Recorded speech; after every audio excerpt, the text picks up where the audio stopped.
Good morning from KMVT. Good morning, Southern Idaho. I'm Jacob Dizon. Here's a look at your digital news update.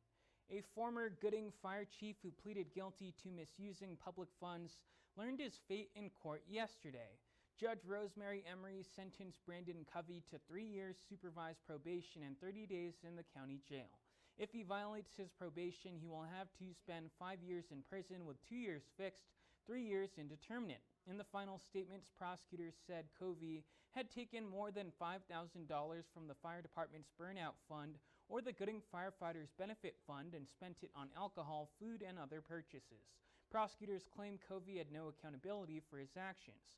In the defense's closing arguments, they acknowledged Covey's wrongdoing and added he's taken responsibility for his actions. Before the sentence was handed down, he addressed the court. I take full responsibility of my actions. Looking back, I was way out of control with the spending with the benefit fund.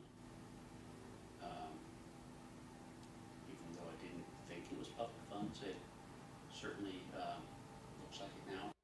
He will have to pay court costs, a $1,000 fine, and more than $2,300 in restitution fees.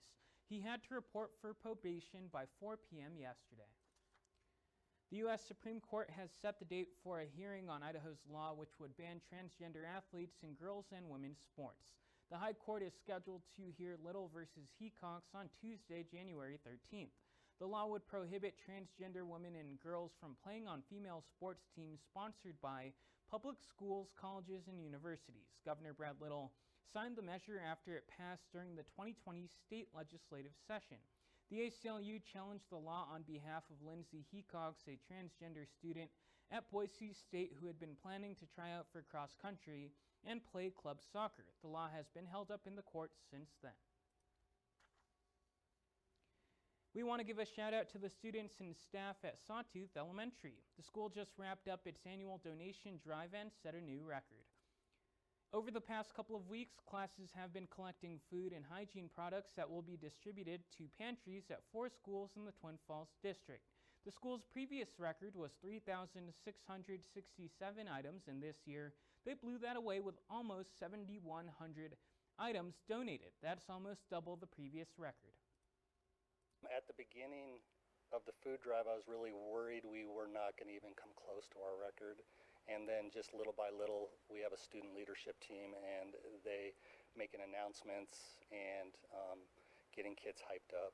They totally blew it out of the water and raised all that food. And it's just really great to see everybody in the community supporting each other.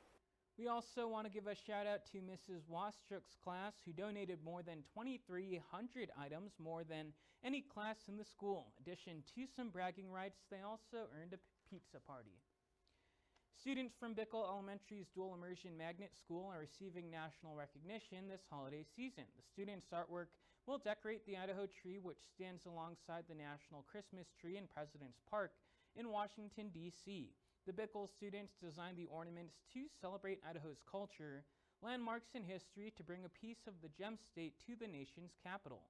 The display is part of a long-standing tradition organized by the National Parks Foundation and the National Park Service, featuring 59 trees representing each state, U.S. territory, and several federal education programs.